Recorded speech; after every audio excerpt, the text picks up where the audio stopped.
Our Weekend Watch shines a spotlight on government activity. Today, we're focusing on the lax regulatory oversight of nuclear plants in Illinois and around the country. You can read much more about these stories right now by going to watchdog group Better Government Association. And here to talk about the issues from the BGA, investigative reporter Madison Hopkins. Good morning. Good morning. Thank you for having me on. Absolutely. So tell me about what you found. I mean, these are pretty startling revelations about our nuclear industry here. It is, and so just to back up a little bit, we wanted to get started on this project to take a wide-ranging look at the oversight of nuclear power, because Illinois has the most nuclear power plants in the country. It produces half of our electricity, and all the plants are operated by a company, Exelon, that has proven to be very influential over our government. So we started looking at this, not to look at is nuclear power good or bad, but as a Better Government Association, we wanted to look at how good of a job our government is doing as an oversight. And what we found is that the oversight level, I think a lot of people would expect to be there with this highly dangerous sorts of energy. That level of oversight is just not there.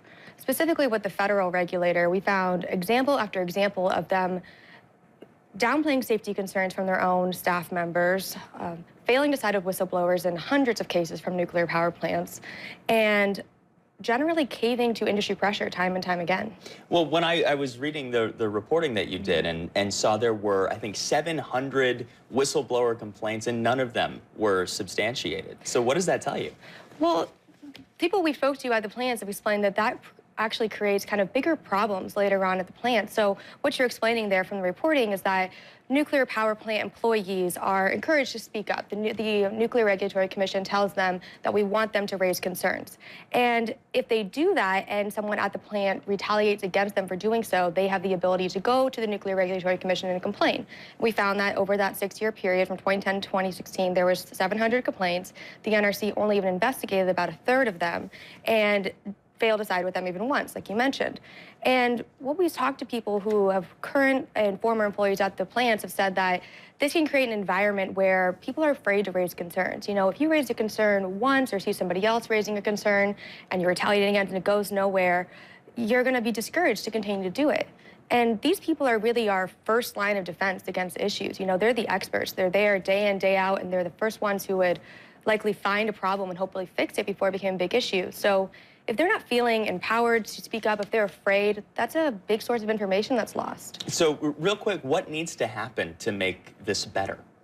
I think that the big takeaway from this project is that Illinois residents need to be putting pressure on their government to be a strong regulator for them.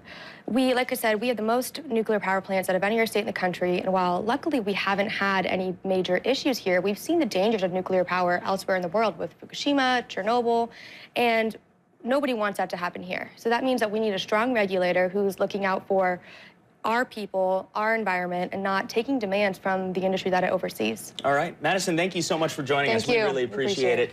You can read more BGA articles at bettergov.org, and we're also posting a link on our website, abc7.com.